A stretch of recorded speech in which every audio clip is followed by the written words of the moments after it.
¿qué tal? Mi nombre es Sever Rivaldo Lucio Martínez. Actualmente estoy cursando la carrera de mecatrónica. Estoy en el segundo cuatrimestre, soy del grupo 203 y esta es la materia de electrónica analógica.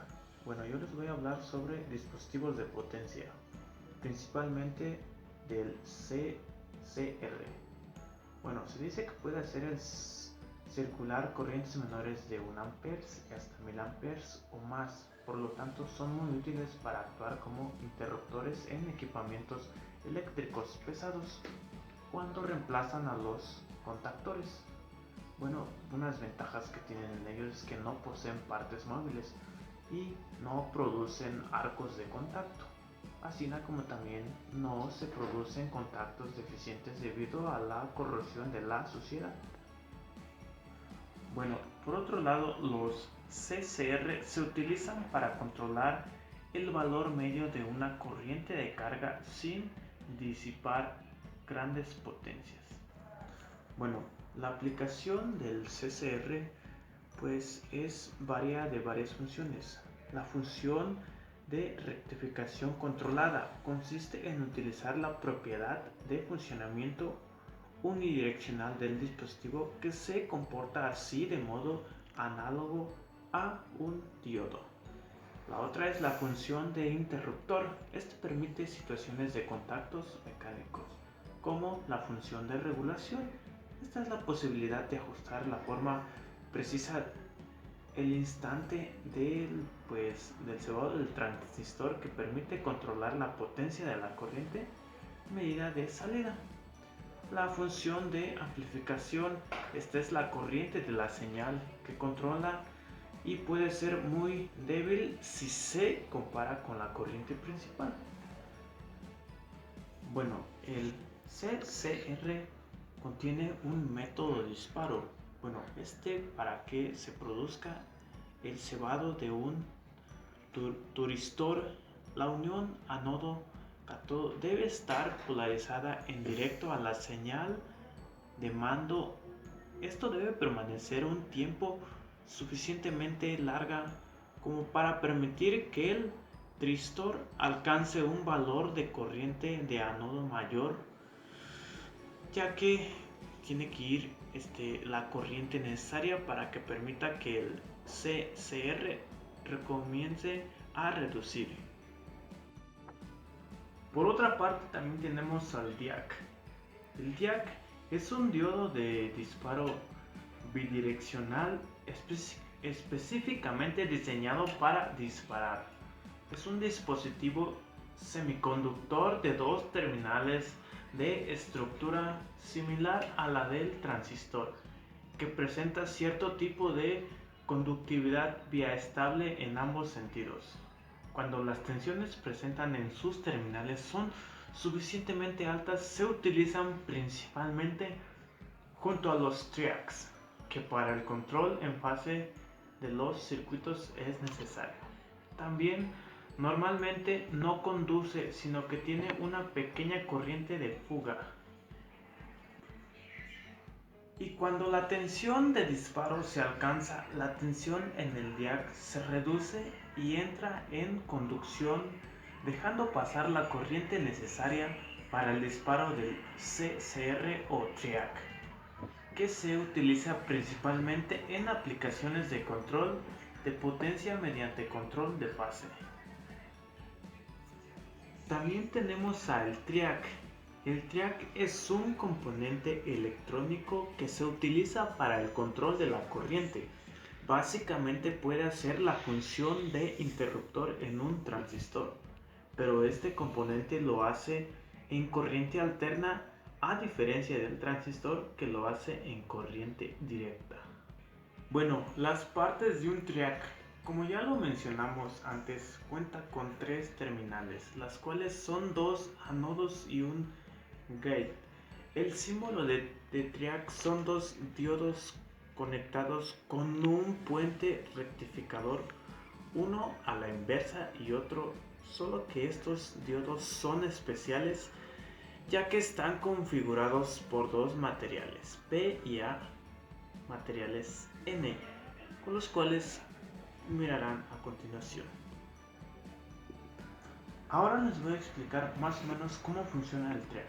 Bueno, el funcionamiento de este componente es bastante sencillo de comprender, ya que cuenta con tres terminales, dos anodos y una puerta de mejor conocida.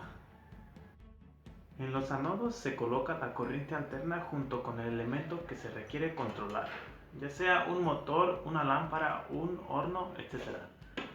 Puede ser cualquier cosa que funcione con corriente alterna. Por último, una vez que colocamos la corriente dentro de la terminal GATE, este se activa para actuar como un interruptor cerrado. Para desactivarlo basta con quitar la corriente de todo el circuito. El funcionamiento del jack es muy parecido al de un transistor, ya que para activar estos componentes deben saber sobrepasar la corriente umbral en la terminal GATE. Si bien su funcionamiento es fácil de entender y sus aplicaciones radican para encender o desactivar cualquier dispositivo que funcione en corriente alterna, como por ejemplo el control de iluminación, un atenuador de luces o control de motores. Aunque también se puede utilizar para controlar la velocidad de un motor activándolo y desactivándolo miles de veces. Para disminuir su velocidad, a este se le conoce como modulación por ancho de pulso. Optocoplador, ¿qué es y cómo funciona? Bueno, un optocoplador, también llamado optaoaislador, es un circuito eléctrico que funciona como un interruptor aislado ópticamente, es decir, que permite una conexión eléctricamente aislada entre dos circuitos que operan a distintos voltajes.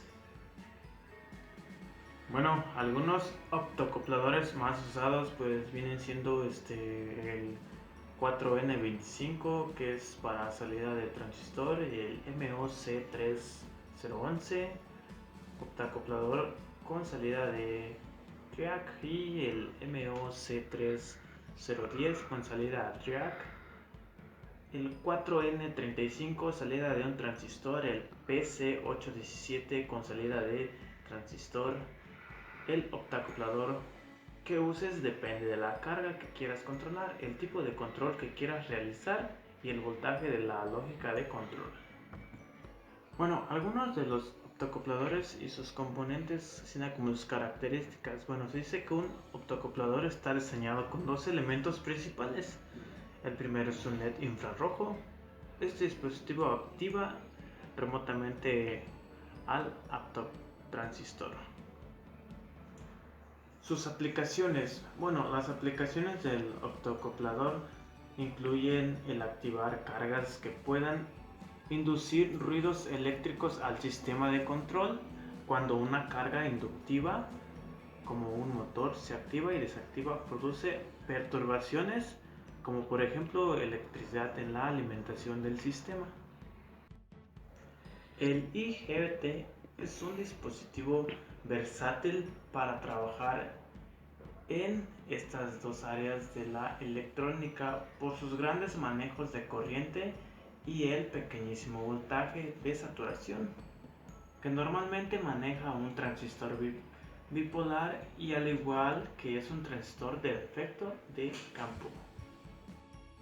El IGBT es un dispositivo versátil para trabajar en estas dos áreas de la electrónica por sus grandes manejos de corriente y el pequeñísimo voltaje de saturación que normalmente maneja su transistor bipolar, al igual que la del transistor de efecto de campo llamado FET. En la puerta o gate tienen casi las mismas características, ya que la forma de conducción de corriente es similar a la de un transistor JFT.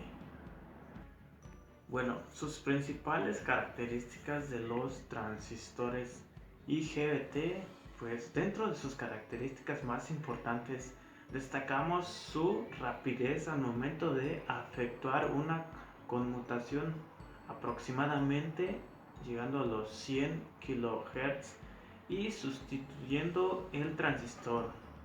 En muchas de las aplicaciones pues usado alternamente en fuentes conmutadas, ayuda al control de la tracción de motores y en famosas cocinas de inducción. Bueno, sus aplicaciones, esto depende del control de motores, el sistema de alimentación ininterrumpida, sistema de soldadura, iluminación de baja frecuencia y alta potencia. Estas presentaciones en la circuitería de los automóviles tienen metros, autobuses, aviones y barcos, pero también de los electrodomésticos en el hogar mediante la interconexión de diversos IGBT que controlan los motores eléctricos. Generalmente utilizamos en sistemas o aparatos que requieren circuitos en electrónica realmente potentes y con velocidades de conmutación de hasta 20 kHz. Y por otro lado, algunos de los fabricantes de tecnología de consumo ya están utilizando para mejorar sus dispositivos o darles nuevas capacidades. Por ejemplo, en estos transistores han permitido ser integrados en teléfonos móviles para dotar cámaras en un flash de xenón realmente potente.